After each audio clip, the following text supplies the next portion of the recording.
Hello guys, welcome back to the last topic of this chapter, that is excretion. तो excretion में हम पढ़ने वाले हैं पहले excretion in human and then we will study excretion in plants. तो excretion in human हम start करने वाले हैं. इस चैप्टर में मैंने आपको बताया था टोटल 4 प्रोसेसेस हैं. रेस्पिरेशन, न्यूट्रिशन, रेस्पिरेशन, उसके बाद ट्रांसपोर्टेशन एंड देन एक्सक्रीशन. तो बाकी की 3 प्रोसेसेस हम पढ़ चुके हैं and the last that is remaining it is excretion. Okay, तो एक्सक्रीशन इन ह्यूमन हम पहले पढ़ने वाले हैं. तो बेसिकली एक्सक्रीशन होता क्या है? तो यहाँ मैंने एक्सक्रीशन की डेफिनेशन दी हुई है. The biological process of the removal of harmful nitrogenic metabolic waste from the body is called excretion.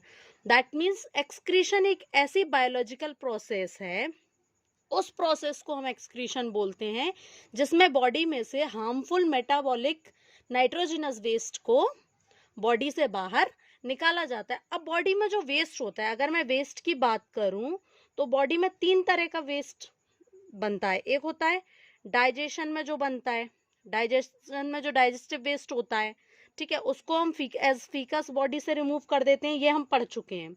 उसके बाद रेस्पिरेशन में बनता है, रेस्पिरेशन में रेस्पिरेटरी वेस्ट बनता है जो होती है हमारी CO2, उसको भी हम पढ़ चुके हैं. ठीक है, अब जो हम लास्ट जो पढ़ने वाले हैं एक्सक्रीशन में जो पढ़ने वाले हैं वो होता है हमारा नाइट्रोजिनस वेस्ट. नाइट्रोजिनस वेस्ट जैसे कि urea, urine and uric acid. तो ह्यूमन में जो बनता है वो यूरिया होता है जिसको यूरिन के फॉर्म में हम बॉडी से एक्सक्रीट करते हैं. Sorry, I am mistaken, it is urea then it is ammonia.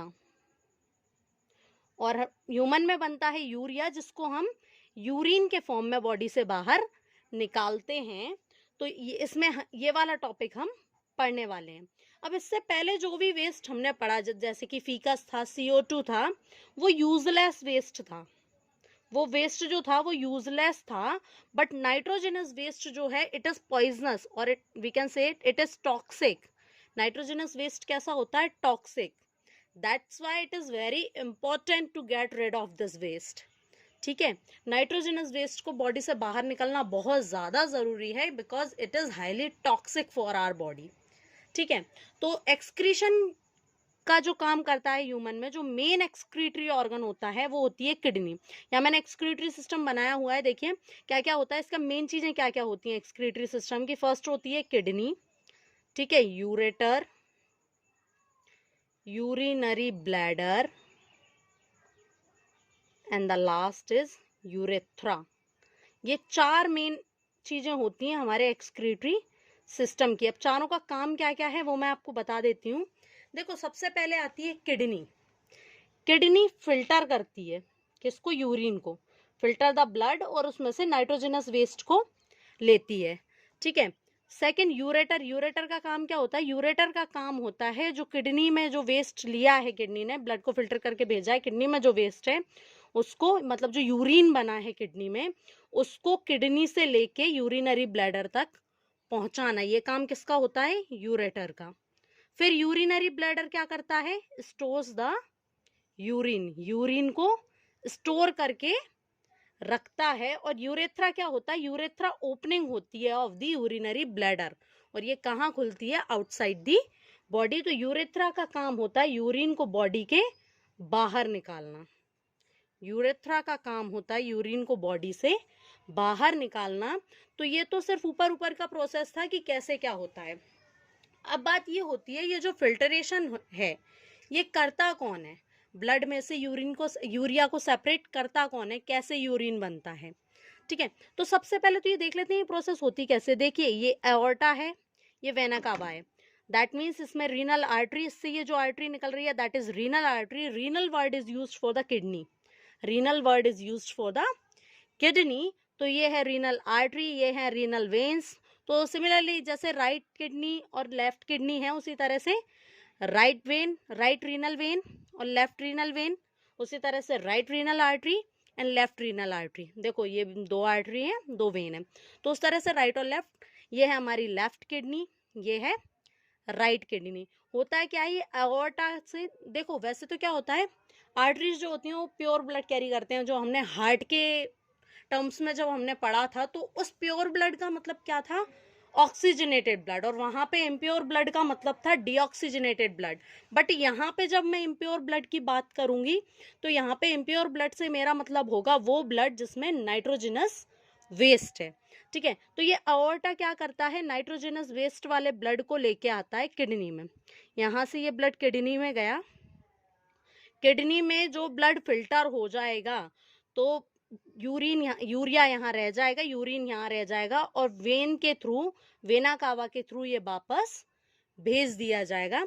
ये होती है प्रोसेस। उसके बाद ये जो यूरिन यहाँ बनेगा, यूरिन यूरेटर के थ्रू यूरिनरी ब्लैडर में आएगा, दोनों किडनी से यूरिनरी ब्लैडर में वो स्टोर रहेगा जितने भी टाइम तक बॉडी में स्टोर रहेगा, एंड देन थ्रू यूरेथ्रा उसको बॉडी से बाहर निकाल दिया जाएगा। ये सारा प्रोसेस होता है। ये था हमारा पूरा किडनी से जो एक ऊपर ऊपर बोल सकते हैं कि हम ये प्रोसेस होता है, ये हमें पता है। अब फिल्टरेशन का क्या प्रोसेस होता है वो हम इसमें पढ़ने वाले हैं। ओके, तो फिल्टरेशन के लिए किडनी में एक मेन यूनिट होती है, किडनी की जो मेन फंक्शनल यूनिट होती है वो होती है नेफ्रॉन। नेफ्रॉन क्या होता है, nephron is the functional unit of kidney. Her kidney में मिलियंस ऑफ नेफ्रॉन्स होते हैं जो फिल्टरेशन का काम करते हैं, और अब हम डिटेल में पढ़ेंगे कि नेफ्रॉन एक्चुअली फिल्टरेशन करता कैसे है। ओके, देखिए ये है नेफ्रॉन का डायग्राम। बुक में बहुत टफ सा डायग्राम दिया हुआ है, मैंने इजीनेस रहे समझने में, इजी रहे इसलिए मैंने यहाँ थोड़ा सा इजी डायग्राम बना दिया है।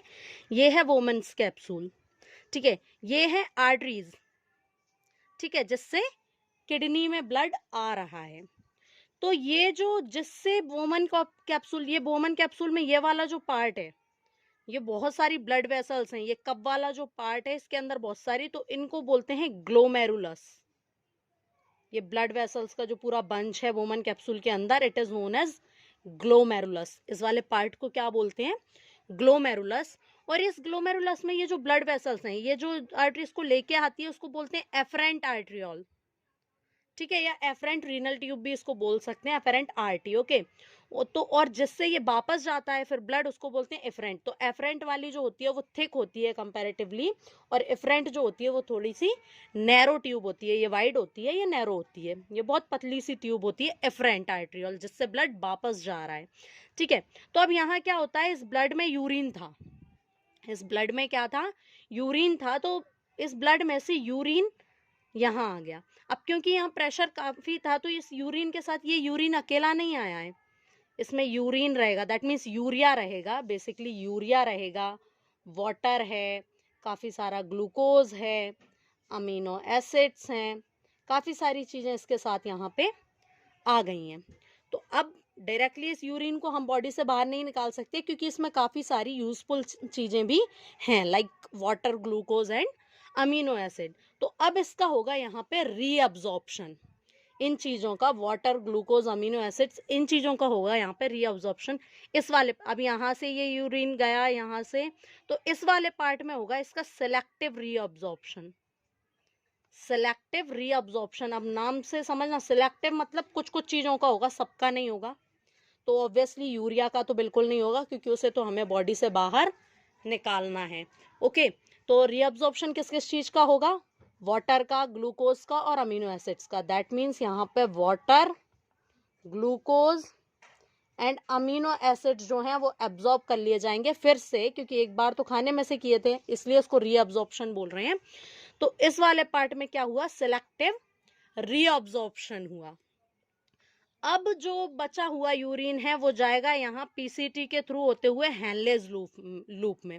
हेनले लूप में ये जाएगा, इस यूरिन वगैरह, इसका यूरिन का फिल्टरेशन हो चुका है, इसमें से वाटर, ग्लूकोज, अमीनो एसिड वगैरह निकाल दिए गए हैं, और ये डीसीटी के थ्रू कलेक्टिंग डक्ट में चला जाएगा। और कलेक्टिंग डक्ट के बाद ये, कलेक्टिंग डक्ट दैट मीन्स हमारा जो यूरेटर हमने पढ़ा था, इसके बाद ये इसमें चला जाएगा, उसके थ्रू यूरिनरी ब्लैडर में, और यूरिनरी ब्लैडर के बाद यूरेथ्रा के थ्रू बॉडी से बाहर इसको निकाल दिया जाएगा। ये वाली प्रोसेस थी नेफ्रॉन की क्या करने की, यूरिन बना के यूरिन को बॉडी से बाहर निकालने की, या फिर ये कहो कि बॉडी को नाइट्रोजनस वेस्ट से छुटकारा दिलाने की, to get rid of nitrogenous waste. Excretion in human का पार्ट इतना ही था, बहुत ज़्यादा बड़ा पार्ट नहीं है। नाउ वी विल स्टडी, देखो इसमें एक चीज़ और रह गई है, सॉरी, ये देखो ये सब तो है, अब इसमें बाकी की जो चीज़ें हैं, ये देखो यहाँ ये ब्लड वेसल्स आ रही हैं, तो इसमें कुछ चीज़ें अगर एक्स्ट्रा रहेंगी जैसे ग्लूकोज, वाटर वगैरह, तो ये ब्लड वेसल्स हैं वो उससे एब्जॉर्ब कर लेंगी। और ये वाला पार्ट ऑस्मो रेगुलेशन का भी काम करता है। ये वाला पार्ट ये डिपेंड करता है कि अगर बॉडी में वाटर बहुत ज़्यादा है तो ये यहाँ पे वाटर कुछ कम एब्जॉर्ब होगा, और अगर वाटर बॉडी में कम है तो यहाँ पे वाटर का ऑब्जॉर्प्शन ज़्यादा हो जाएगा। दैट मीन्स उस केस में हमारा जो यूरिन बनेगा वो थोड़ा सा कॉन्सेंट्रेटेड बनेगा, यूरिन कॉन्सेंट्रेटेड बनेगा, और बॉडी में अगर enough sufficient amount of water है तो यूरिन हमारा कंपैरेटिवली डाइल्यूट रहेगा। Okay, now next we will read excretion in plants. देखो प्लांट भी कुछ चीज़ों को एक्सक्रीट करता है, तो सबसे पहले तो O2 को स्टोमेटा से प्लांट बाहर निकालता है, मतलब स्टोमेटा के थ्रू O2 को बाहर निकालता है, CO2 को बाहर निकालता है। अगर O2 तो खैर हमारे लिए तो यूजफुल होती है, बट CO2 जब रेस्पिरेशन करता है उस टाइम पे स्टोमेटा के थ्रू ही CO2 को बाहर निकालता है। ठीक है, उसके बाद जो एक्सेस वाटर रहता है प्लांट्स में, एक्सेस वाटर जो रहता है वो ट्रांसपिरेशन वाली प्रोसेस से वाटर वेपर के फॉर्म में वो बाहर निकालता है, ट्रांसपिरेशन से in the form of water vapour.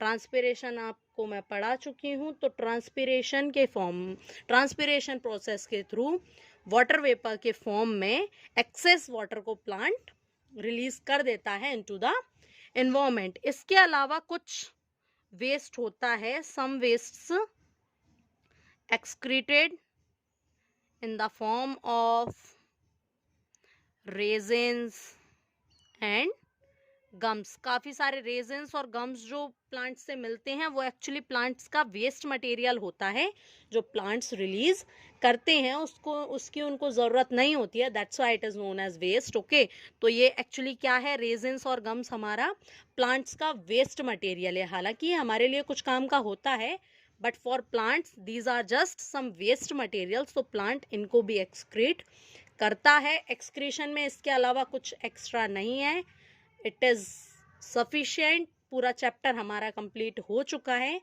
Now if you have any doubt you are free to ask in the comment section. Thank you.